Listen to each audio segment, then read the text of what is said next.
Hi everyone and welcome to our YouTube channel. I'm Giulia Armellini from Consulting, the first and largest fee-only financial planning firm in Italy. I'm here today with Miguel Sosa, an independent financial advisor from the US. Miguel is the founder partner of Premier Global Advisors, an independent advisory firm that is based in South Florida. You have worked for more than 30 years at Merrill Lynch, most recently in its private banking and investment group. Can you tell us your experience there? Yeah, I had the pleasure of working for Merrill Lynch for many years, and it was a great experience. Learned a lot, of course, over those years. Interacted with many clients over those years, and saw the business evolve over that period of time. In the beginning, it was mostly about transactions and calling clients and trading a stock here or a bond there. And then the business evolved to a more interactive advisory financial planning type of business. So it was a great many years, wonderful experience, and it's positioned me very well for what I'm doing today. At some point, you decided to leave Merrill Lynch. Why did you start your own business? It was a couple of reasons. One was the fact that Merrill Lynch at the time had been acquired by Bank of America, and as a result of that acquisition, decided to reduce the relationship, decided to reduce the number of countries that it did business with as far as clients were concerned, private clients. And my business was basically international. So my clients lived abroad in many different countries. And that reduction affected me quite considerably.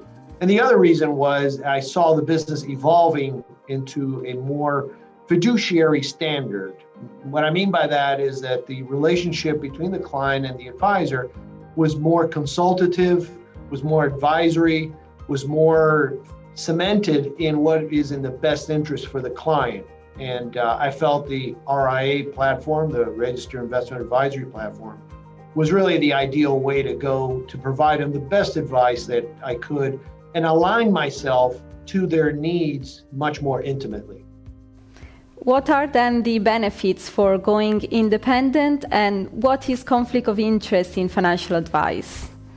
Sure. So going independent means that you're the boss. So now you have to make decisions that go above and beyond just investment decisions. But it opens up an enormous opportunity for the relationship to be much more cemented, stronger with the clients. And that gives me the opportunity to really bring to the client a whole different gamut, enormous amounts of products and services that you're very limited at when you work for a firm that has more of a broker-dealer type of feel to it. Because in my case, as a fiduciary, I have to bring the best ideas and the best products I possibly can to each client. Conflict of interest really is the opposite of what I do. In other words, it's really a situation in which there are vested influences, pressures, if you will, on the relationship between the firm and the client. And so, for example, many firms today earn money on how they distribute products, because they're very large firms. They have a huge network of advisors. And so there is this payment for distribution that creates a conflict of interest, because it's like if I was a doctor and I could only prescribe so many different 5 or 6 different medicines, but there's hundreds of medicines out there. Well, that would make it very difficult to be a doctor. And the same happens in our business. If you only have a limited number of investment resources, while there's a whole universe of better resources or different resources, then you want to provide your clients with the best advice. You don't want to be limited by a firm's product mix, so to speak. Or commercial agreements. Or commercial agreements where there's money being exchanged for distributions. Correct. That's right. And how did you communicate to your clients that you wanted to be fully independent? Yeah, that was actually, that's a great question. That was a little tricky because clients were used to a certain way of being handled. And the funny thing is, really, that many of them thought that they were in a fiduciary capacity when I was at Merrill Lynch.